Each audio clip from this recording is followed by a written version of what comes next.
ಕೇಂದ್ರ ಸರ್ಕಾರದ ಮಹತ್ವದ ಯೋಜನೆ ಹಿರಿಯ ನಾಗರಿಕರಿಗೆ ಪ್ರತಿ ತಿಂಗಳು ಸಿಗುವುದು 20,500 ರೂಪಾಯಿ.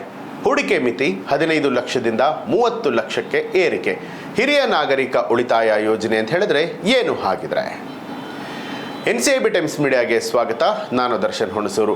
ಬ್ಯಾಂಕ್ FD ಮತ್ತು ಸಣ್ಣ ಉಳಿತಾಯ ಯೋಜನೆಗಳು ಎರಡೂ ಕೂಡ ಕಡಿಮೆ ಅಪಾಯದ ಹೂಡಿಕೆಯ ಆಯ್ಕೆಗಳು. ಹಿರಿಯ ನಾಗರಿಕರ ಉಳಿತಾಯ ಯೋಜನೆಗೆ ಪ್ರಸ್ತುತ ದಾಖಲೆ ಮಟ್ಟದ ಬಡ್ಡಿ ಕೂಡ ಸಿಗ್ತಾ ಇದೆ. ಹಾಗಾಗಿ ಹೂಡಿಕೆಗೆ ಈ ಒಂದು ಆಯ್ಕೆಯನ್ನ ಪರಿಗಣಿಸುವುದರೊಂದಿಗೆ ಹೆಚ್ಚಿನ ಲಾಭವನ್ನ ಪಡೆದುಕೊಳ್ಳಬಹುದು. ಹಿರಿಯ ನಾಗರಿಕರ ಉಳಿತಾಯ ಯೋಜನೆಯಲ್ಲಿ ಸರ್ಕಾರ ಶೇಕಡ 8.2% ಬಡ್ಡಿಯನ್ನ ಕೊಡ್ತಾ ಇದೆ. ಹಿರಿಯ ನಾಗರಿಕರ ಉಳಿತಾಯ ಯೋಜನೆಯಲ್ಲಿ ಹೂಡಿಕೆ ಮಿತಿಯನ್ನ 15 ಲಕ್ಷದಿಂದ 30 ಲಕ್ಷಕ್ಕೆ ಹೆಚ್ಚಳ ಮಾಡಲಾಗಿದೆ. ಈ ಒಂದು ಬದಲಾವಣೆಯಿಂದ ಹಿರಿಯ ನಾಗರಿಕರಿಗೆ ಮೊದಲಿಗಿಂತ ಹೆಚ್ಚಿನ ಲಾಭ ಕೂಡ ಸಿಗುತ್ತೆ.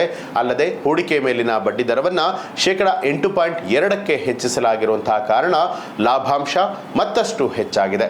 ಗರಿಷ್ಠ ಹೂಡಿಕೆ ಮಿತಿಯನ್ನ ಹೆಚ್ಚಿಸಿ ಬಡ್ಡಿ ದರವನ್ನ ಹೆಚ್ಚಿಸಿರುವುದರಿಂದಾಗಿ ಹಿರಿಯ ನಾಗರಿಕರು ಪ್ರತಿ ತಿಂಗಳು ಬಡ್ಡಿಯ ರೂಪದಲ್ಲಿ ಗಳಿಸುವಂತಹ ಆದಾಯ ಈ ಮೊದಲಿಗಿಂತ ದುಪ್ಪಟ್ಟಾಗಿರುವಂಥದ್ದು.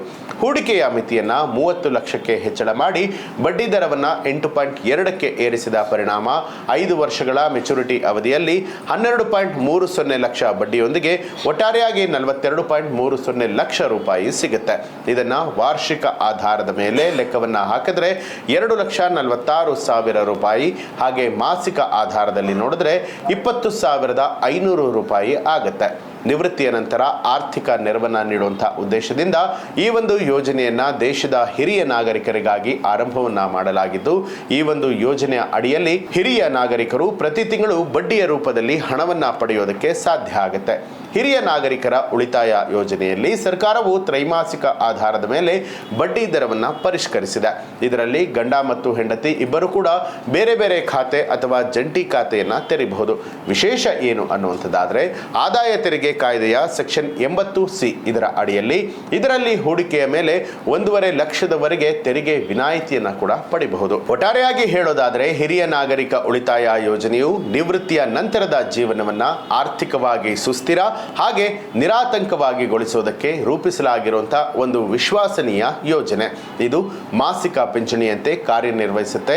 ಇಲ್ಲಿ ಪಡೆಯುವಂತಹ ಬಡ್ಡಿ ಆದಾಯವನ್ನ ದೈನಂದಿನ ಅಗತ್ಯಗಳಿಗೆ ಬಳಸಿಕೊಳ್ಳೋದಕ್ಕೂ ಕೂಡ ಬಹಳನೇ ಅನುಕೂಲ ಆಗುತ್ತೆ.